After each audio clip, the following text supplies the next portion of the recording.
Have you ever noticed that airplane food tastes weird? Not just bad, but strangely bland, dry, salty, or completely flavorless? And here's the shocking part. It's not always the chef's fault. At 35,000 feet, your body literally changes the way food tastes. Today, we're breaking down the actual science behind why airplane food tastes terrible, and why airlines secretly design meals completely differently because of it.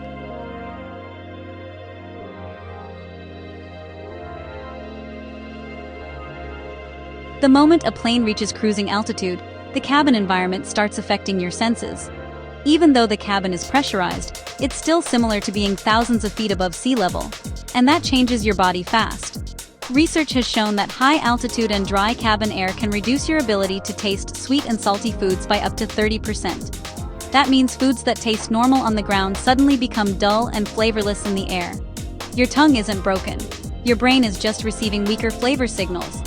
And there's another problem. Cabin humidity is incredibly low. Most airplanes have humidity levels lower than some deserts. That dries out your nose and mouth, which matters because smell controls a huge part of taste. So when your sense of smell weakens, flavor disappears with it.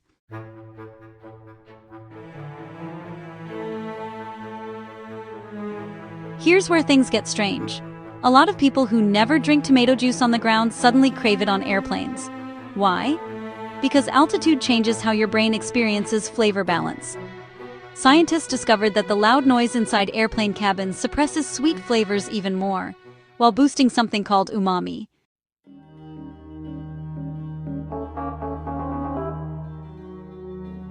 Ever notice airplane meals are often super salty? That's intentional. Airline chefs know your taste buds weaken during flights, so meals are usually made with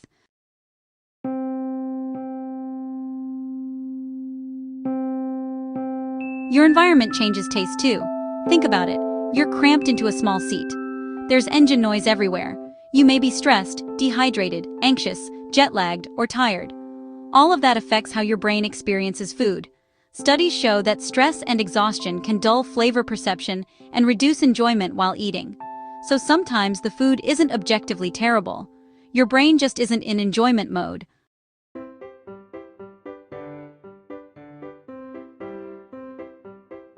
You may think first-class meals taste better simply because they're more expensive. But there's more to it than that. Premium cabins often have. All of those things improve how your brain experiences flavor.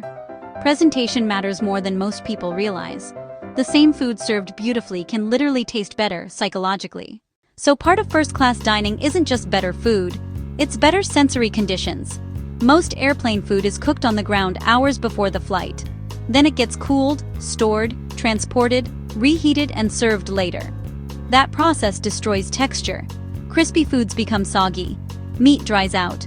Vegetables lose freshness. Bread becomes rubbery.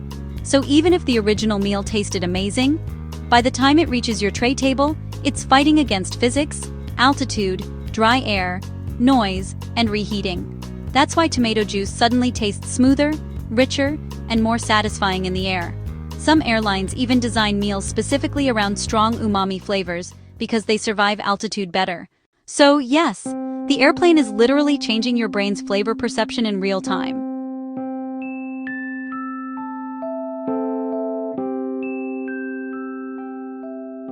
Airlines are constantly experimenting with food science. Some now test meals inside simulated airplane cabins before serving them. Chefs are creating recipes specifically for high-altitude environments.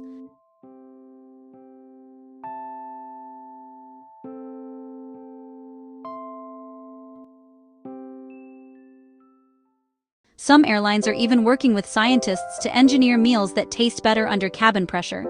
Because at the end of the day, airplane food isn't failing because people forgot how to cook. It's failing because humans were never designed to eat dinner at 35,000 feet moving 500 miles per hour.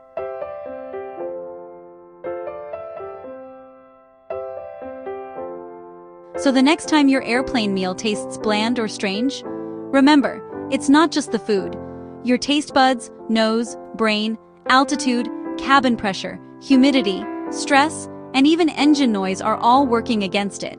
And honestly, that tiny tray of pasta never stood a chance. If you enjoyed this breakdown, subscribe to Food Curiosity Lab for more strange food science hidden food history, and fascinating culinary mysteries.